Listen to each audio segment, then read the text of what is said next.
Audio Jungle.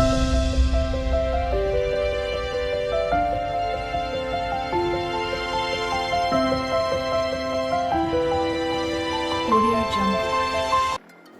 Hi and hello friends, good afternoon everybody. ఏంటండి ఈరోజు మీ ఇంట్లో లంచ్ ఏం చేశారు?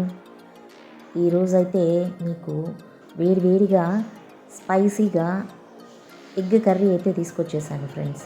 ఇలా ఎగ్ కర్రీ చేసుకున్నారంటే చాలా టేస్టీగా ఉంటుంది. అలాగే దీనికి కాంబినేషన్గా లైట్గా గీ రైస్ కానీ అలా ఫ్రైడ్ రైస్ లైట్గా మసాలా వేసుకొని చేసుకుంటే చాలా టేస్టీగా ఉంటుంది కాంబినేషన్.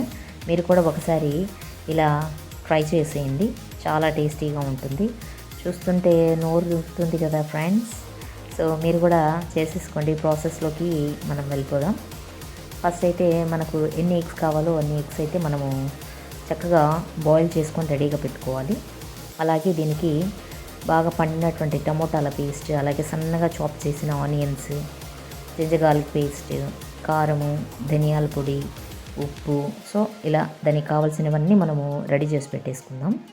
అలాగే కర్డ్ కూడా అండి, పెరుగు కూడా 1 కప్ తీసుకోవాలి. యాక్చువల్లీ ఇదే అనమాట దాంట్లో మెయిన్ ఇంగ్రీడియంట్. చాలా టేస్టీగా ఉంటుంది కర్డ్ యాడ్ చేస్తే.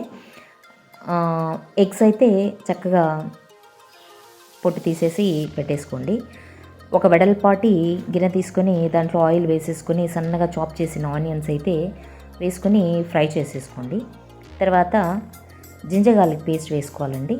మెయిన్ జింజర్ గార్లిక్ పేస్ట్ వేసామంటే బాగా చక్కగా వేగాలండి, పచ్చివాసన లేకుండా వేగాలి. తర్వాత మనం పండినటువంటి టమోటాలు పేస్ట్ చేసుకున్నాం కదా, ఆ పేస్ట్ కూడా వేసుకోవాలండి. బాగా ఇవి కూడా కాస్త వేగిన తర్వాత చూడండి బాగా నూనె పైకి వస్తుందన్నమాట.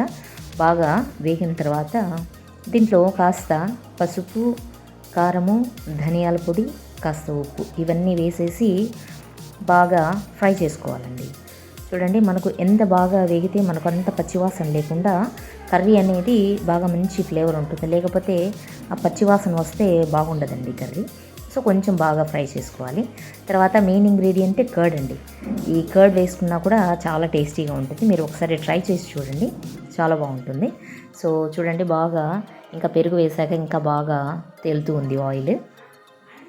ఇలా బాగా ఫ్రై చేసిన తర్వాత కాసేపు దీన్ని మగ్గనిచ్చేద్దామండి.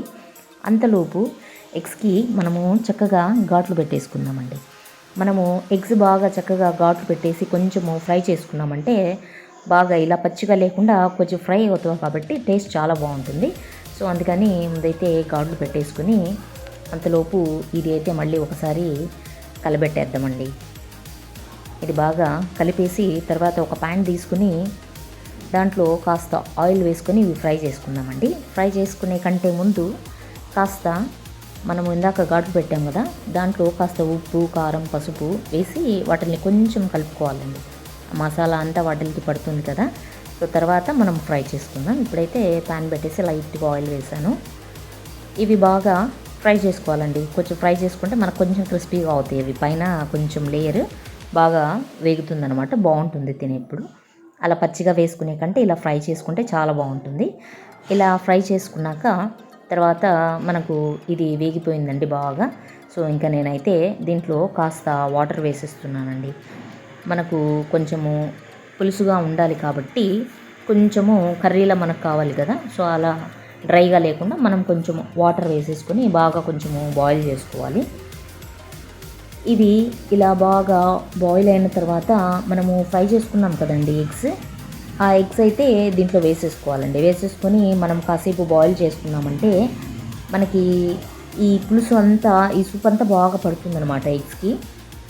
కాసేపు ఉడకనివ్వాలి. మనకు ఈ పులుసు కూడా బాగా చిక్కబడిపోతుంది అనమాట గ్రేవీ అనేది. చివరగా నేనైతే ఒక మసాలా యాడ్ చేస్తున్నానండి. ఇది అయితే నేను చికెన్కి ఇలా ఎగ్ కర్రీస్కి కానీ ఇలా నేను సపరేట్గా నేను చేసి పెట్టుకుంటాను. సో ఇదైతే చాలా టేస్టీగా ఉంటుంది. అది వేసిన తర్వాత మంచి అరోమా అయితే వస్తుందండి, చాలా బాగుంటుంది. ఇవి ఒకసారి మీకు సపరేట్గా వీడియో చేస్తాను. సో మన ఎగ్ కర్రీ అయితే రెడీ అయిపోయిందండి. Tasty egg curry. ఇలా కూడా ఒకసారి ట్రై చేసి చూడండి, చాలా టేస్టీగా ఉంటుంది. కొత్తగా నా ఛానల్ చూస్తున్న వాళ్ళైతే please do like, share and comment friends. And subscribe కూడా చేసుకోండి నా ఛానల్. ఇలాంటి వంట వీడియోలు అన్నీ వస్తూ ఉంటాయి. తప్పకుండా మీరు ఇలా అయితే ఎగ్ కర్రీ ట్రై చేసి చూడండి ఫ్రెండ్స్. చాలా టేస్టీగా ఉంటుంది. మీరు ట్రై చేసి ఎలా ఉందో చెప్పేయండి ఫ్రెండ్స్. బాయ్.